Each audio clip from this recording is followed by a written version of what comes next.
जय सिया राम। आज हम दूसरे धाम द्वारिका धाम के बारे में बात करेंगे। जैसे कि पता है कि द्वारिका नगरी को भगवान श्री कृष्ण ने बसाया था, लेकिन भगवान श्री कृष्ण ने द्वारिका कब बसाई थी?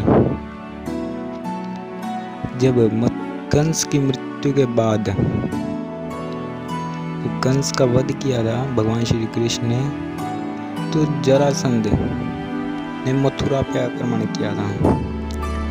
तो मथुरा वासियों को आक्रमण से बचाने के लिए भगवान श्री कृष्ण ने एक ऐसा स्थान खोजा जो कभी गया नहीं था वहाँ पे कोई, जो थोड़ा दूर था, जहाँ पे किसी को कल्पना भी नहीं थी कि यहाँ पे शहर भी बसाया जा सकता है। तो भगवान श्री कृष्ण ने ऐसी भूमि को चुना था। अभी मथुरा वासियों को लेके कहाँ गए? द्वारिका की तरफ गए, जो गुजरात में पड़ती है। तो गुजरात में जाने के बाद भगवान श्री कृष्ण ने समुद्र देव से प्रार्थना की कि हमें कुछ भूमि का हिस्सा दिया जाए। समुद्र देव ने भगवान श्री कृष्ण की बात मान ली और उन्हें 12 योजन की भूमि उपलब्ध करवाई। अब 12 योजन की भूमि समुद्र देव ने श्री कृष्ण को दी। अब उस भूमि पर शहर बसाने के लिए भगवान श्री कृष्ण ने विश्वकर्मा जी को बुलाया। अब विश्वकर्मा जी आए तो उन्होंने द्वारिका का निर्माण शुरू किया। और द्वारिका कैसी थी? अत्यंत सोने चांदी हीरे मोती नवरत्नों से प्रभावित दिव्य नगरी का निर्माण किया विश्वकर्मा जी ने। और ये एक ऐसी नगरी थी जो समुद्र की भूमि के ऊपर बनी थी। और भगवान श्री कृष्ण ने समुद्र से वचन लिया था कि आप इस शहर को डुबाओगे नहीं। समुद्र देव जी ने भगवान श्री कृष्ण का आज्ञा का पालन किया है, परंतु हम सभी को पता है आज द्वारिका पानी में डूब चुकी है। लेकिन इसके पीछे का कारण क्या था? देखिए, समुद्र देव जी ने कहा था जब तक आप द्वारिका में रहेंगे, मैं द्वारिका वासियों को हानि नहीं पहुंचाऊंगा। लेकिन आप जब जाओगे पृथ्वी छोड़ के, तब मुझे अपनी भूमि वापसी लेनी होगी।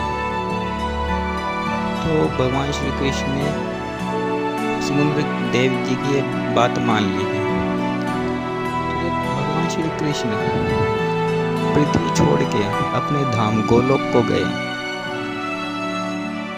उनके कुछ दिनों बाद जब पांडवों को पता लगा भगवान श्री कृष्ण अब धरती पे नहीं रहे, तो अर्जुन ने द्वारिका वासियों को इंद्रप्रस्थ की ओर भेज दिया।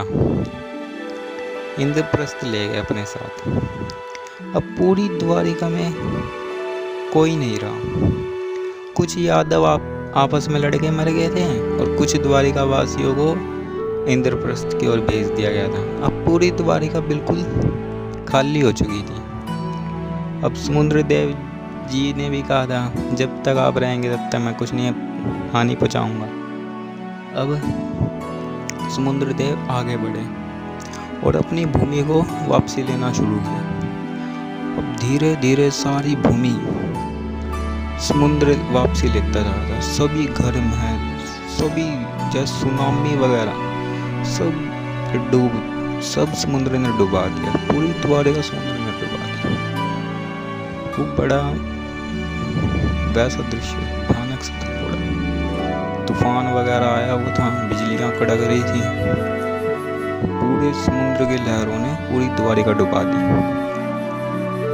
सिर्फ एक चीज नहीं डूबी थी भगवान श्री कृष्ण की, वो था भगवान श्री कृष्ण का महल, रुक्मणी महल।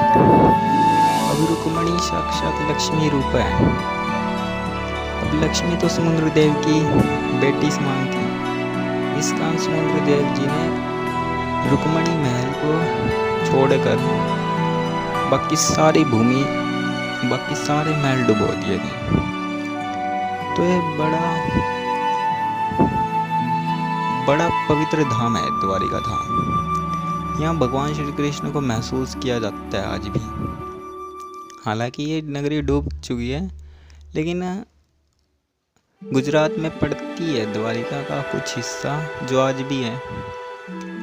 वहाँ जाओगे तो आप भगवान श्री कृष्ण, द्वारिका, रुक्मणी, सत्यभामा सबको महसूस किया जा सकता है। उनकी आध्यात्मिक शक्ति को महसूस किया जा सकता है। तो ये धाम की महिमा काफ़ी है। जो द्वारिका धाम में अपने प्राण त्यागते हैं ना, भगवान श्री कृष्ण उनको अपने गोलोक में भेजते हैं। इतनी बड़ी महानता है इसकी द्वारिका धाम की। तो आप सब भी जाना द्वारिका धाम और प्रेम से बोलो हरे कृष्णा।